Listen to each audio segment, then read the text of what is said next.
Have you ever had an experience that was just incredible? Maybe transformational, maybe not. But regardless, an experience that will stay with you forever. What made that experience so meaningful? Was it the setting? Was there something spiritual about it? Did it have to do with the people you were with? Maybe something you tasted or smelled? Think about it for a moment. Relive that moment in your mind. I had one such experience recently that I'd like to tell you about. It was powerful. It actually brought me to tears. I was moved. I was in a massive sanctuary with thousands of seats. It was nighttime. There were several hundred people present. The congregation was diverse, some dressed in suits and finery and others in jeans and sweaters. There were white people, black people, Asian people, tattooed people, pierced people. There were people who, if I'd passed them on the street, I never would have imagined them setting foot in such a space. The Cantor sang the ancient text beautifully, his voice as clear as a bell. The choir sang in perfect harmony. The congregation recited its responses, Ve'imeru, Amen. The sermon was touching. Everyone listened intently.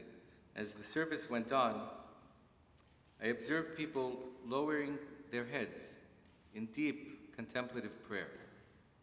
It was a rare opportunity not to be on the pulpit for an entire service after so many years in this role.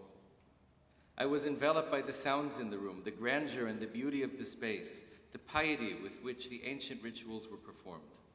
I was overtaken by emotion watching one older woman pray. She sat alone, a couple of rows ahead of me. She was clearly challenged and didn't have much of a voice, but she prayed and she sang with all her heart, clasping her hands in devotion as if the world would end should she let go. I'll come back to the scene in a little bit, but try and keep it in the back of your minds, or if you prefer, keep your own special experience present. Now, my father's always had an interest in photography. I remember him as a kid, first with his old manually adjusted camera, and then the lens that would move by itself, and then a digital camera, and now, finally, his iPhone. He loves taking pictures and videos. I remember as a kid, we'd go on vacation, we'd get to a hotel, picture in the lobby, picture in the room, picture on the balcony. Remember when you could still get the door open and go on the balcony? We'd get to a restaurant, a picture outside, then a picture at the table, always after the meal, with a table full of messy plates. We would get to an attraction of some sort, and you guessed it, click, photograph. As I grew up, I discovered that I really didn't like being in pictures quite so often. Not because I didn't like the way I looked, but because it became a bit of a nuisance to me. I wanted to just go ahead and do whatever it was we were going to do, to experience it, instead of standing there while other people experienced it. But my dad, to this day, sorry if you're watching, my dad to this day does not relent. He loves his camera. And I think it upsets him when sometimes the rest of us don't want to be in the photograph. You see, on the one hand, I'm very grateful to have thousands of photographs, hours and hours of video cataloging our family's life, capturing special moments that I probably would have forgotten otherwise. But I have to wonder to myself, what did it cost him to capture all of that? I have to think about how much of life maybe he missed out on really remembering because he was so busy trying to capture that one moment. When we stand with a camera in front of us, are we ever able to fully experience the moment, or are we so busy waiting for the sun to hit just right on the horizon that we miss the perfect moment of beauty? This isn't to say that we shouldn't take photos, and Ellie, this isn't to say that you shouldn't continue with your hobby in photography, because we absolutely should. And this isn't to say that we always miss out on something, because sometimes there's something great and we hit it just right. But we need to know when to put down the phone, when to turn off the camera, when to disconnect from the email, and be fully present in a moment. It's about finding balance. The Torah is full of incredible moments, moments that, had they been missed, the entire course of our history would have been changed. Imagine what would have happened if Noah had been too busy thinking about an email he had to write to hear God's message about building the ark. History would have been lost.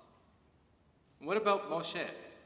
If he were too busy taking selfies in the desert with the mountains all around him, maybe he wouldn't have noticed the bush. What about Jacob? We read just this morning about the opportunity he saw in trading a bowl of red soup, red stuff, for his brother's birthright. If he'd been sitting on the porch texting with his boss, he probably would have missed that one.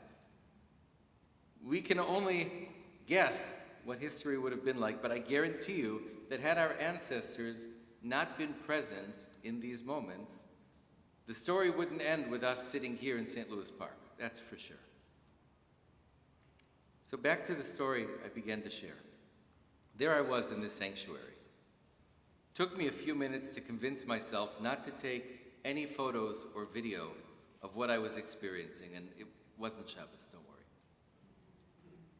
But I had to go through a process of making the decision to be fully present, to experience everything that was happening that evening.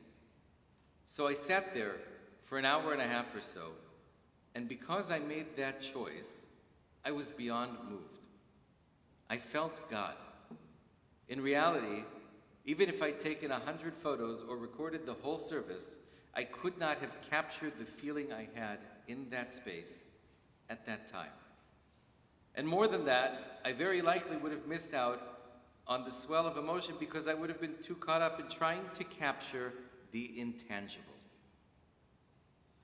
I'm sure that some of you by now are wondering, Sonu, where did he find such a shul? I'll tell you exactly where. It's not too far away. I was in St. Paul. Yes, I ventured across the river to that far-flung, or as we say in Yiddish, far-flung city, the other twin. And it was there that I sat in such awe. No, not in Mount Zion, not in Temple of Aaron, not even in Beth Jacob. The irony of the whole event is that I was in church. I was invited this past Tuesday to attend the Mass for All Souls at the Cathedral of St. Paul. I was invited to hear the Requiem Mass that I will be taking part in singing tonight in concert form. Don't worry, I wasn't persuaded to leave the synagogue.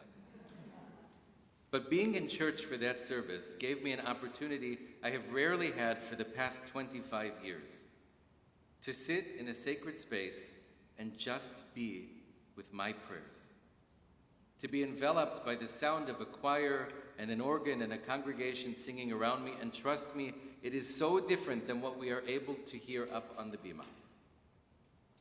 By the way, you all win in that way. It's so much better down there. To be still, to not worry about the sound system, to not worry about if the Torah readers show up, or if the air conditioning is working. And in that stillness, I found God again. My God, not their God. And I was comforted after a really long day. My breathing slowed, my heart rate decelerated, but my spirit soared. Judaism tasks us with being present. Ours is a religion that obligates us to take notice of special moments, to connect, to feel. Shabbat is but one opportunity we have to do that. Coming to shul is the first step, but it's not the only one. The next step is turning our phones to do not disturb before we get in the building for just a few hours, so we can feel the spirituality of praying as a community without distraction. Maybe another step is putting up an away message on Friday afternoon and not looking until Saturday night, not because halakha tells us to do so, but because unless we can free ourselves from all the vibrations and dings that plague us from our wrists and our pockets, unless we can get away from that, we can't ever be fully present where we are.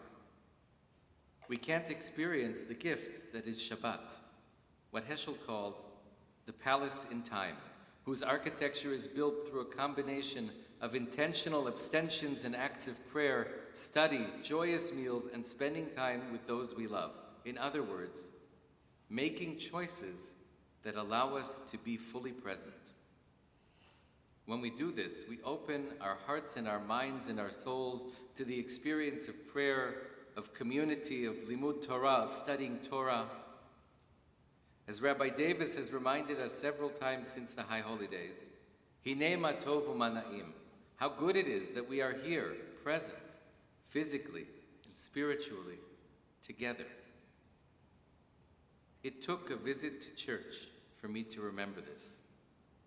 It took the music of Faré's masterpiece, the experience of watching a congregation of hundreds of very diverse people be moved by their cantor, hearing chanting in the traditional Latin, watching grandparents and grandchildren snuggle up on old wooden pews as the young ones were taught the responses to prayer.